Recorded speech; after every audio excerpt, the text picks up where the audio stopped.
You're listening to Hopeful by Nature. This is the podcast where we inspire hope by talking to people around the globe who are connecting kids and communities to the natural world in order to care for and protect the places where we play. Right after I graduated from college, I went for a swim at Crystal Cove State Beach in Orange County. Past the break, a pod of dolphins came close enough that I could see them underwater when I opened my eyes. Close enough to hear them talking to each other. I still think about that swim more than almost anything else from that year in my life. My guest today had her own version of that exact moment, just decades earlier and a lot further from home. Julianna Acuña grew up landlocked in Tucson, Arizona, but spent her childhood summers at the beach in San Diego. One day, swimming out farther than she probably should have, a pod of dolphins surfaced right next to her. She built an entire career out of that one afternoon, a marine science degree from a desert university, a curatorship at the largest stickleback fish collection in the country, and right now, a research project studying how people and wildlife collide at La Jolla Cove. This is Julianna Acuña on proving you can build a career in marine conservation 1,000 miles inland. My name's Scott Shepard, I'm your host, and you're listening to Hopeful by Nature. Julianna, welcome to Hopeful by Nature. Thank you for having me. Yeah, my pleasure. Where are you calling from today? I'm calling from Tucson, Arizona. Wow, so that's quite a ways away from the Pacific Ocean, but I know you're pretty heavily involved in marine conservation. What's bringing you to where you are today? How did you wind up where you're at? I'm from Tucson. When I was younger, I would go to San Diego a lot with my family, and I would just spend like all day at the beach. And that's kind of how I ended up like falling in love with marine biology, was like just going there every summer. And then I would read books, a lot of books about the ocean. And then it just kind of like grew from there. Amazing. I share a love of the ocean with you from time spent in San Diego. That's where I grew up. And I spent just about every waking moment that I could on, under, or in the ocean. And obviously it's an incredible place to fall in love with nature, to fall in love with wildlife. Can you remember like a specific moment from your childhood where you're like, oh my gosh, I need to be here more. I need to care for this place? I was like the type of kid that like I would just immediately run into the water. I wouldn't wait for anybody to put sunscreen on me, nothing. And I would swim out like pretty far. And there's this one time where there was actually like a pod of dolphins like close to me and I could see them. So that was like a really like awakening moment for me of like I really like doing this and I think like this is like my future. That's amazing. I have a similar moment from actually like right after I graduated from college. I came back to California and I went to Crystal Cove State Beach, which is up in Orange County, and went for a swim out in the ocean. And the dolphins were so close to me that I could see them underwater if I opened my eyes, and I could hear them talking to each other. And that's like a core memory for me for the rest of my life, that connection with wildlife. So no wonder you were inspired to go and pursue studying ecology and evolutionary biology. But you did that at the University of Arizona, which again is like a pretty interesting place to be engaged in marine science conservation. So what's it like to build a marine science career from the desert? But the U of A actually has a marine science minor, so that's what I decided to pursue. And then we have one marine biology club at the U of A, and I decided to join that, and it ended up going like really far, like through that club. Amazing. Am I wrong in assuming, were you the president of that club at one point? Yes, I was. I was the vice president last fall, and then I was the president this spring. So your college trajectory at the University of Arizona seemed to really set you up for this career path that you've chosen. Despite the fact that you're landlocked, you're still getting pretty close connection to community through like-minded folks, and connected to research. I know you were a lab research technician and curator with the Alaska Freshwater Fish Collection. Can you tell us a little bit about that experience? Yeah, so I originally started that experience as like my senior capstone. So I did it for like research credit for, I think I did it for like a semester. And then it ended up turning into a paid internship that I'm doing now, and I'm still doing it. But basically, what I do is that I curate the Alaska Freshwater Fish Collection at the U of A. And that collection's important because it's the largest collection of sticklebacks that we have like ever. And I kind of just like, I'm trying to work on it to put it in the public database so then other researchers from, wherever they can request specimens and I can send them to them. That sounds really cool. I remember when I was visiting colleges always hearing about the interlibrary loan program, which is where you can request a book from one school and have it sent to yours. Every school loves to say, oh yeah, we're a part of this. But it sounds like you're paving the way for this Alaska freshwater fish collection to be able to provide similar opportunities for students across the country. Is that correct? Yeah, so recently I just sent specimens to a lab in California and they're doing a genetic study. And they, did their study on some of the sticklebacks that we have. And I got to prepare that and send them to it for their research. And then they sent them back to me and then I got to put them back in the collection. So it was really cool being able to be a part of like somebody's research and like contribute to that. Yeah, I've always been fascinated by the opportunity to contribute to our collective understanding of the natural world and also our collective understanding of like where we fit in that equation. So not only are you pioneering by providing opportunities for this huge collection to engage in research, but you're leaving the door open behind you for other people to follow along in your footsteps. And, we talk about standing on the shoulders of people who were here before us. Pretty soon, people are going to be standing on your shoulders. That's amazing, Juliana. Thank you. So along those lines, I know you're also involved in Women in Ocean Science at the University of Arizona, which I believe is a club. And then can you tell us a little bit about your role with the Minorities in Shark Science program? Yeah, so I recently joined that program. I'm hoping to like, be involved within like their professional development, but I'm just like a general member. So I'm like just trying to like, get in contact with shark scientists and like work in that sort of like thing. But yeah. Amazing. So what is Minorities in Shark Science? What kind of opportunities do they provide? So Minorities in Shark Sciences is a nonprofit. They started in Florida, and it's a group of shark scientists that they wanted to provide opportunities for, minorities to get involved within that field. The shark science community is very small, so they provide a lot of like professional development. I know they have some programs where like you can go to Florida and like learn how to do shark research. So I'm hoping to get more involved and go with them to like conferences and things like that. So, Yeah, that sounds like a great opportunity to not just expand your network, but to continue contributing to our collective understanding of marine science. I find sharks really fascinating. Some of my first experiences with sharks were in the Matlahual Marine Protected Area in La Jolla, which I know you're connected to. In fact, like I've just been working to build my network on LinkedIn by connecting with different folks that are like-minded and focused on connecting kids and communities to the natural world. And I came across one of your posts about some research that you're currently doing around marine mammal and human interactions at the Matlahual Marine Protected Area. So can you tell us a little bit about like the research that you're doing? And I believe you're currently involved in an externship that's leading that research. Is that correct? yes. Yeah. So I'm a part of the Marine and Community Conservation Externship with the National Geographic Society and the Nature Conservancy in partnership with Extern. And it's an 8-week remote program, and it's for people who are ages 18 to 25.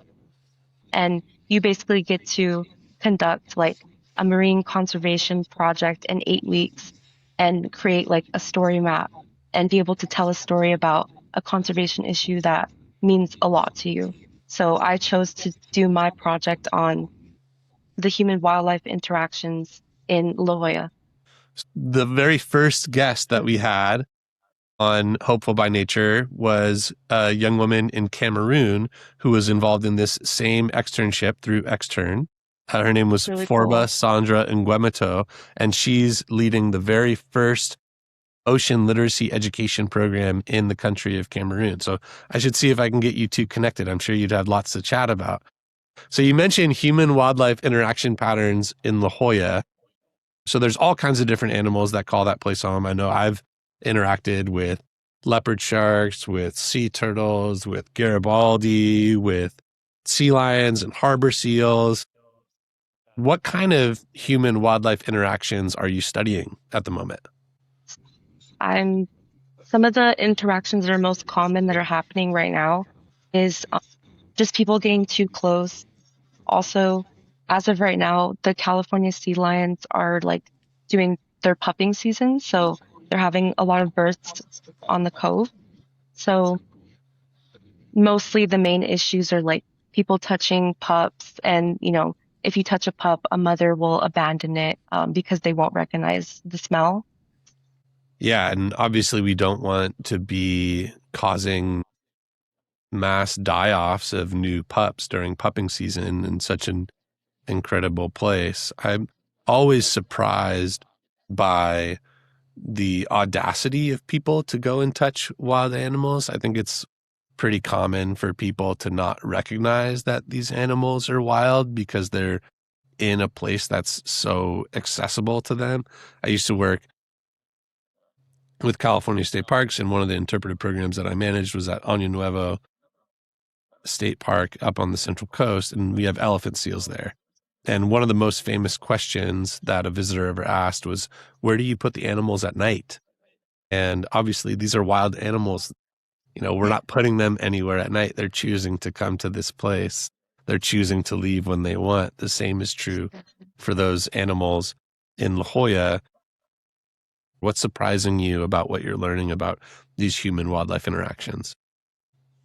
I think there's a lot of different things that are surprising me. Like, firstly, like being able to like do this and having people like actually reach out to you and want to help this project, that has been surprising to me. It also just reminds me of like how welcoming this community is, so that makes me happy. But then also like when it comes to when I put out my survey, I got a lot of like positive responses that I was honestly like thinking about saying a mixed like dynamic of like people who want to support this issue and like want to make sure that these interactions aren't happening as often, and then people who aren't really like happy. It's not like a big issue to them. But surprisingly, everybody who responded was very like they care about it and they want to do something about it. And I got great, suggestions on like what we could do in order to make this situation better. Yeah, I mean, obviously that tells us a little bit about your sample size. It could be that the people who are looking for this kind of content, looking for this kind of engagement on platforms like LinkedIn or Instagram or Facebook, wherever you might be promoting this survey, are those that are connected to this place. But it also speaks to the fact that La Jolla and the Matlahua Marine Protected Area is such an incredibly accessible place that it does allow people to build a positive relationship with marine ecosystems. It's actually where I started my career in outdoor education right after I graduated from college, also in a landlocked state out in Colorado. I came back to California and I started leading snorkel tours and kayak trips and surf lessons in that same marine protected area. And people come from all over to engage in that place. I'm curious, like, have you considered any ways to try and expand your sample size so that you can get a more divergent perspective? Because there obviously are people who are disturbing wildlife right now and don't share this same, at least educational understanding of why it's important to leave those animals alone. Like what might you do to expand that sample size?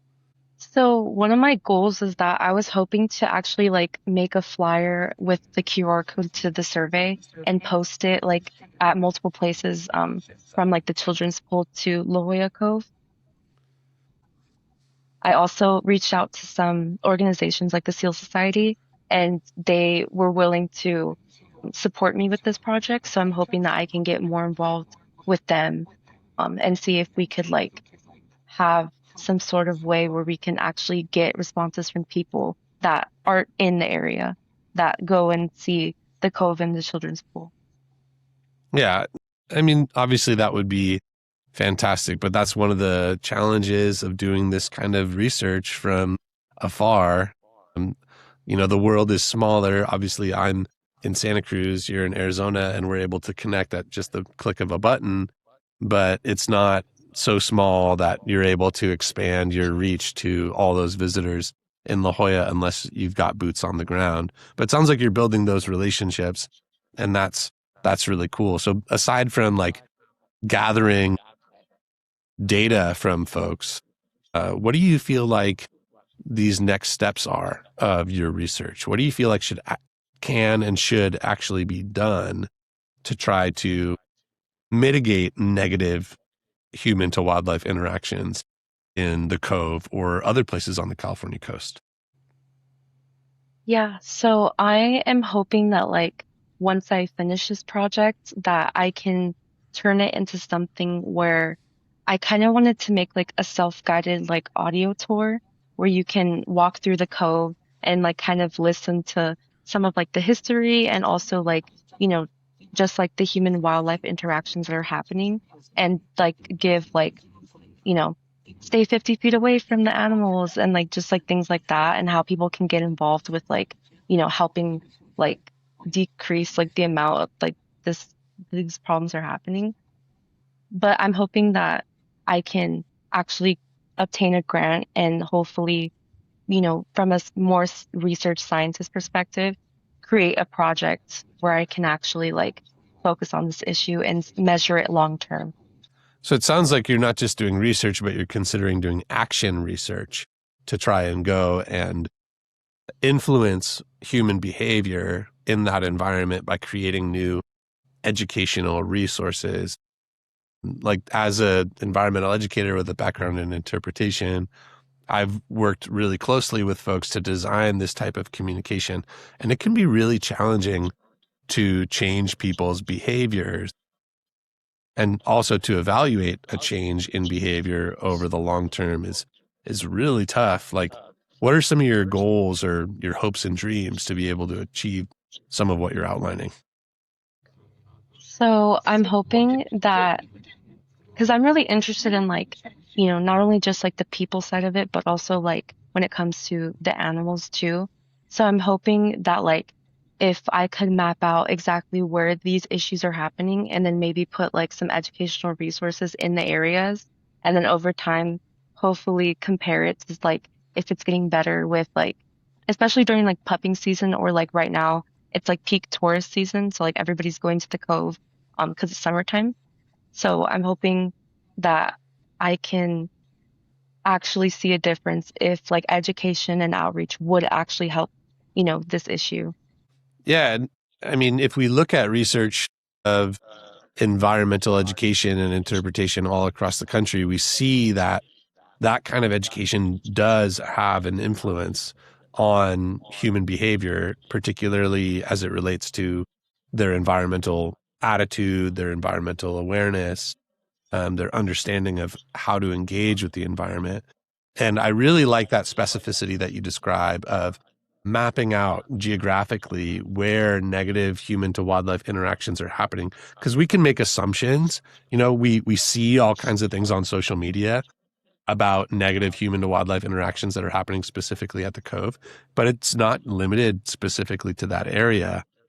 And I know there's another organization up in Northern California where I am in the Monterey Bay area called Sea Otter Savvy, which does really similar work where they're, for several years, they've been mapping out negative human to wildlife interactions specific to sea otters and evaluating the impact of that interaction on sea otter health, the influence of that behavior on ecosystem health, because sea otters as well as sea lions act as a keystone species in those environments, and how their engagement, their education is influencing human behavior. You mentioned doing this audio tour. Are there other ideas that you have around other forms of public messaging that would get the word out on, hey, here are your ethical best practices? How can we train the general public to better, be aware of these positive behaviors they can engage in? Yeah. So a lot of the things that like I was like thinking about was because a lot of like tourists, it's not just like locals in the area too, it's like tourists. People come from all around the world just to go visit the cove. And I was thinking about like making like a PSA of like, you know, this is how you like when it comes to like interacting with a seal or a sea lion, you should stay 50 feet away. Or another thing was like the tide pools. I don't know if you saw, but the La Jolla tide pools, there was the king tides. I don't know how recent this was, but there was people that, kind of flooded the tide pools and it was a lot of destruction to the area. So I'm hoping that if there was more of like a public service announcement when it came to like maybe putting it in like advertising it on buses or just like having more signage in the area, maybe that would probably help, I think. I really like what you just said about advertising through transportation. I could see you partnering with the San Diego airport and having a welcome video at the baggage claim area, which explains, welcome to San Diego. Here's some amazing places that you can go. Remember when you're out there to engage in these kinds of positive ethical behaviors. Things like good tide pooler rules have been around for a really long time. There's a lot of public signage in different tide pool areas around San Diego County about how to engage in good tide pooler rules. And there are tons of organizations like Wild Coast comes to mind that does a really good job of educating the public on how to engage in positive behaviors while tide pooling, which is one of the most accessible ways to engage with marine ecosystems. But I think that idea of engaging with transportation agencies would be really interesting. Maybe even like Uber drivers, because there are so many Uber drivers across Hmm. San Diego County. Like, how might you engage those folks in communicating with members of the general public about this issue? I think that it's definitely not an easy like thing to do. I so since I've done a lot of like outreach, I've kind of like have had like a lot of different experiences talking to people. That's the whole point of like this project is trying to come from like a storytelling perspective of like, why can we get people or how can we get people to care about this issue? So I'm hoping to, make more of an impact on people than like, oh, telling them this is why we should. Because I feel like there's a lot of issues with like when it comes to science communication of trying to get people to care about an issue because from experts, you kind of have to change the way you talk to people. So I'm hoping that like if you just like change that, it might help. Yeah, you can't just throw facts at people, Mhm. particularly when it's related to things that they care deeply about. Like you said, people come from all over the world to come and visit La Jolla, and they've paid a lot of money. They've saved up. They've worked hard to be able to come on this vacation. And they just really want to get a photo with these wild animals. And, we can't blame or shame those people for their deep passion. It comes from the same place that you and I are coming from as it relates to our love of, marine protected areas, our love of marine environments. And you have to speak to their values. And I admire the fact that you're engaging in this kind of research to really understand, like, what are the values of communities that care about this place, and how can you capitalize on relevant and accessible conversations and storytelling to inspire people to change their behavior. That's really like the foundation of quality interpretive programs. Quick break from this conversation, something I want to share with you directly because it connects to exactly what Julianna has been building on her own, one survey response at a time. I'm Scott Shepard, founder of Wildwood Institute. For years, I worked in interpretation, the scientific discipline of turning scientific information into something that actually changes how people behave in a place. Julianna's instinct that you can't just throw facts at people, that you have to speak to what they already care about, is the whole foundation of good interpretive design. Most organizations know they need it. Very few have anyone on staff trained to actually build it.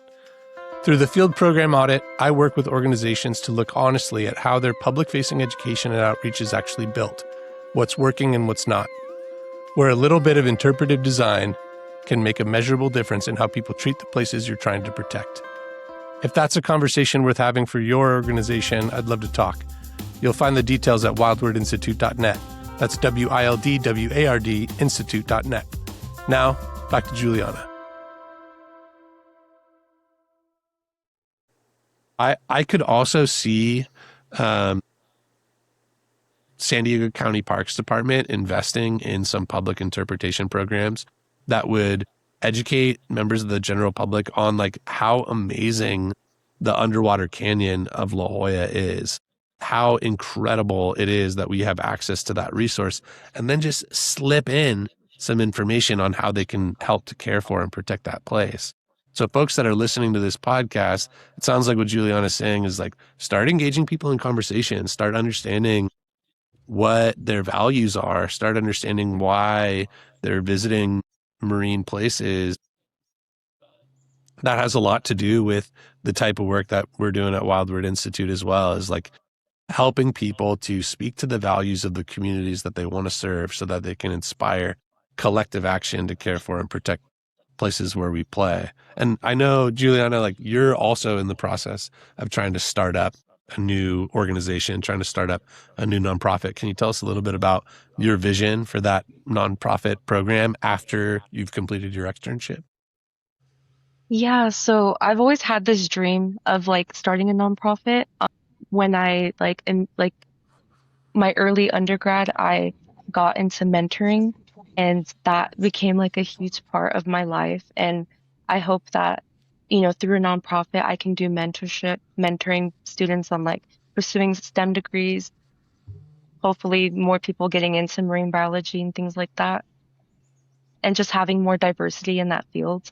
I also hope that I can possibly make this nonprofit also like getting people involved within conservation, because I know that's a scary thing for people because they're kind of like, how can I get involved when I'm just a community member? And I like to Sure. remind them that, you don't have to be an expert on the topic. You can do some background research. Let's say, for example, submit a public comment letter. A lot of people in your position just graduated from college, having done some research, might go and pursue supporting an already existing nonprofit, because some of those things like articles of incorporation, assembling your board, writing your bylaws, all that stuff is pretty tough. It's time consuming. It's hard.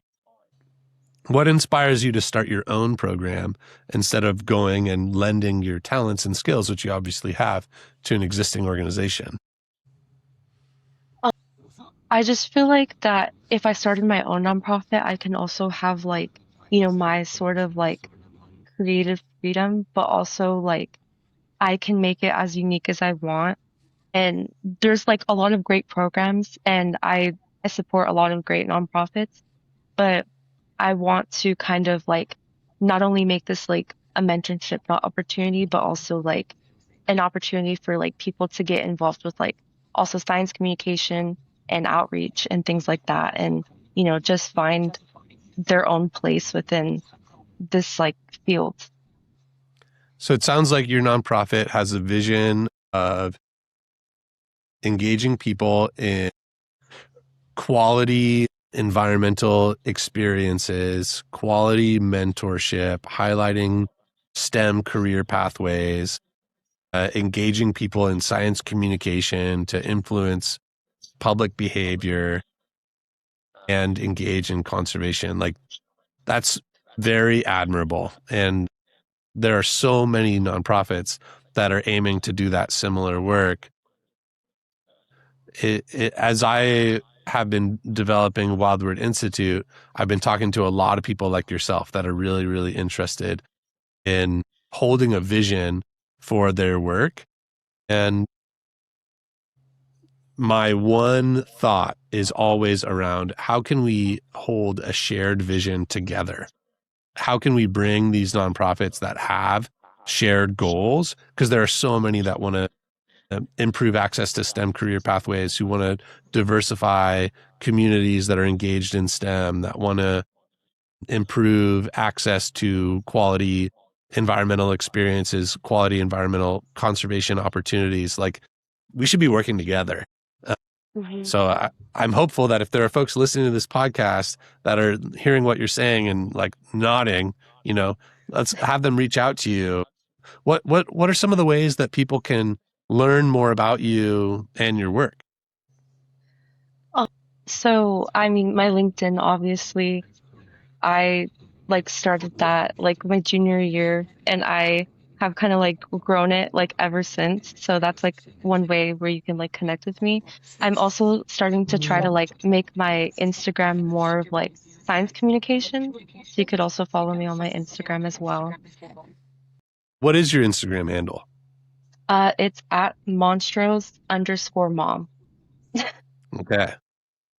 Look out for Julianna Acuña on Instagram and on LinkedIn to get involved in some of her work in science communication as it relates to marine conservation, particularly at the La Jolla Cove. So we've been talking a lot about La Jolla, and I know like you and I both have a long-standing relationship with that place, but there are new visitors coming to that place every single day. What would you say to somebody who's never been to La Jolla before? Maybe they're going there for the first time tomorrow. What's, one piece of information that they really need to know before they arrive? I think that since like right now it's like pupping season for the sea lions, that, just to give them their space, but also like keep in mind there's great viewing points that are like far away. You can use your zoom on your camera. I've taken some amazing photos like from far away, but I just think that what's amazing about that place is how you can actually like observe them like from a pretty good distance and be able to like see how they act and things like that.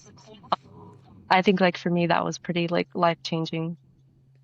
Yeah. So bring your binoculars, keep a safe distance, use that zoom on your phone. Phone cameras are getting incredible these days. Bring a friend. And I think the other thing I would want to tell people is just how unique that place is. We mentioned the La Jolla Canyon. I mean, people have been going to this particular area of San Diego County since time immemorial. Indigenous people have used the La Jolla Canyon as a fishing ground, as a place for ceremony, as a place for community engagement and activity for millennia. And like, there are so many new visitors to that place every single day.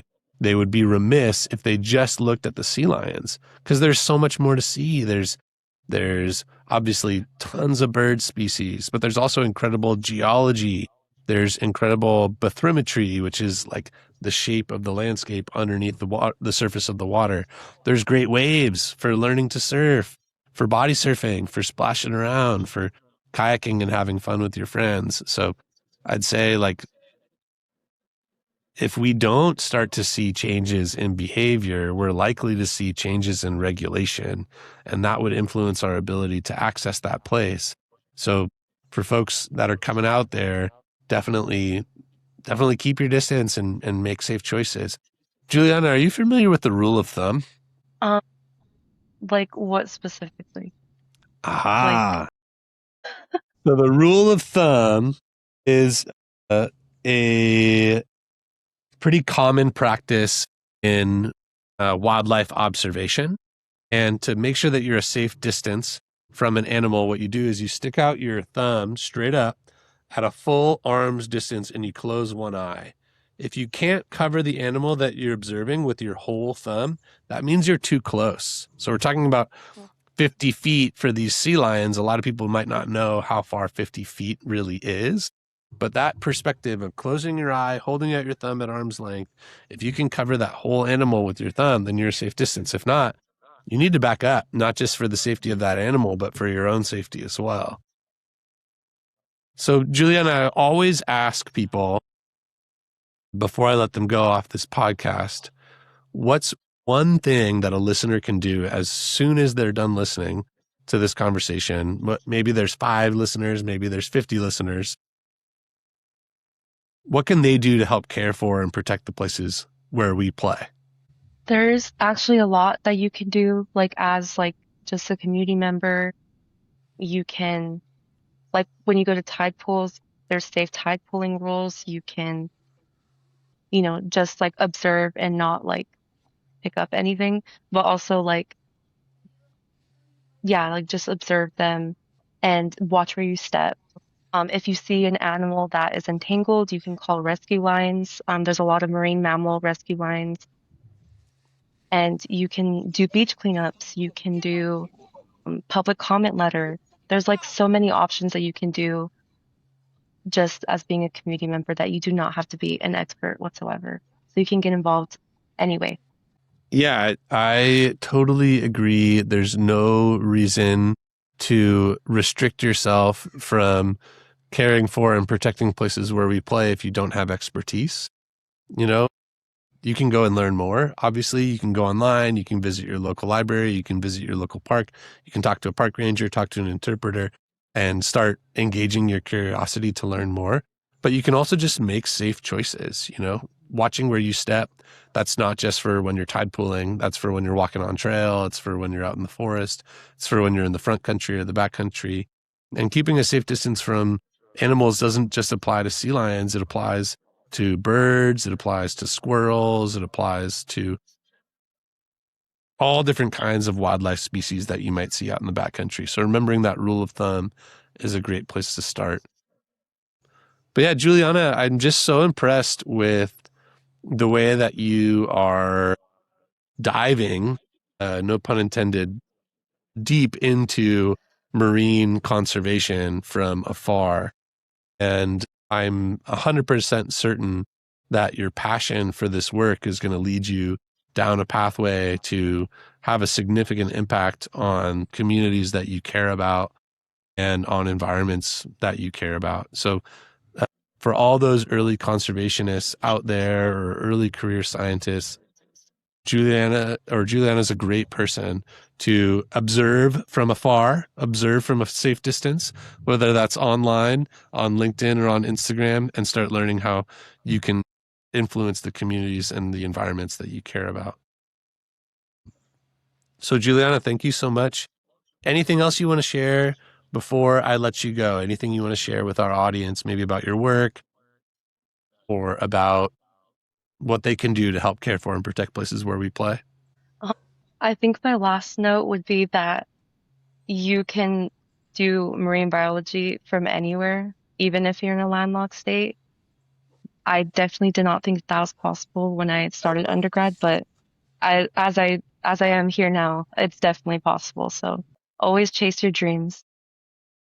And thank you so much for having me. You've been listening to Hopeful by Nature. If you'd like to see photos from Julianna's work out in the field in Arizona along the California coast and read more about our conversation, visit wildwardinstitute.net. That's where I publish a newsletter with every episode, going deeper into the story than we have time for here. Next time you're anywhere near wildlife, sea lions at La Jolla, a bird on a trail, anything wild and close, remember Julianna's rule of thumb. Arm's length, one eye closed. If your thumb doesn't fully cover the animal, you're too close. If you like what you're hearing, subscribe to Hopeful by Nature wherever you listen. Leave us a review and head to wildwardinstitute.net. That's WILDWARD institute.net to stay in the loop on what's coming next.